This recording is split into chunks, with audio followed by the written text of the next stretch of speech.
A major proposition put forward in a recent WWF report entitled Agri-Food Systems, Facts and Futures, looking explicitly at the South African food system, is that we need a fundamental overhaul of that system, because in its current form, it is both a threat to the environment and to human health. So it's clear that in South Africa we have a huge problem, and one that's kind of happened under our eyes. So our obesity rates are very high. More than 40% of women are obese and over 25% overweight. So why is this a problem? Well, it's driving an epidemic of diabetes, heart disease, certain cancers, and these are becoming more prominent in our disease profile. And that's very expensive, not just in human terms, but also in terms of government trying to cope with this. Tatjana van Borman, who was the lead author of the report, considers the evidence by looking particularly at the westernized diet, which has become so prevalent in South Africa, possibly best exemplified with fast food outlets set out in abundance in any town or village or even city across the country. What we are suggesting is that actually obesity in this country is a result of poverty and a result of this widespread availability of ultra-processed foods and the consumption of those foods. So in a way, we're also trying to destigmatize obesity and bring recognition to the fact that obesity is also a manifestation of broader social problems that we're facing, such as unemployment, such as poverty, and that people are ultimately economizing on food by purchasing foods that are really cheap and by cutting down on foods that are a little bit more expensive. And that is why we're seeing this emphasis on high energy, carbohydrate heavy diets and at the expense of healthier diets and intakes such as fruit and vegetables and such. They may also not have enough time to prepare food at home, or their kitchen might not have the basics like a working fridge or electricity, or even a sink with running water.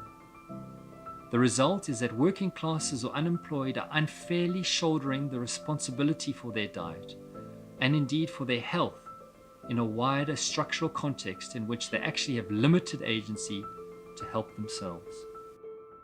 So it's important to note that this is not just about poor people, but it's about everyone. It affects everyone, upmarket, no matter what level you are. So, when you walk into a store, the food choices that are there do not make it easy for you to go for healthier options. It's clear that being able to put healthy, nutritious food on the table day after day calls for a steady flow of cash into the household, which means having a job, a small business, or a social grant. That is the reality of food security in the country. People's food choices are not defined by affordability alone. What people eat is to a large degree defined by food environments in the neighborhoods and the places in which they live, work, and exist. There's a growing consensus that this situation poses a major threat to public health, and that its greatest impact is on the poor, who are often the most food insecure. In recent research undertaken by Hunter Adams in parts of Cape Town, a complex interplay of factors that are so much bigger than the individual's lives has become clear in terms of what leads to these problems around malnutrition. During her research, Hunter Adams encounters a stubborn attitude that emanates from society in general, that is still evident in public health discourse and amplified by the media and employers, that bad dietary choices and the resulting health fallout are simply a matter of individual choice and behavior amongst poorer people. So the policy response is to push education as the main fix in the hope that it will drive individual behavior change. In a critique provided by sociology professor Gerardo Otero, he points out that this attitude in its crudest form amounts to blaming the victim. It stems from an ideological position that ignores the powerful political and market forces, locally, nationally, and internationally, that shape the food environment in communities. So what to do? This isn't about small-scale change predicated on localized food systems, but it's rather a challenge of an unprecedented scale.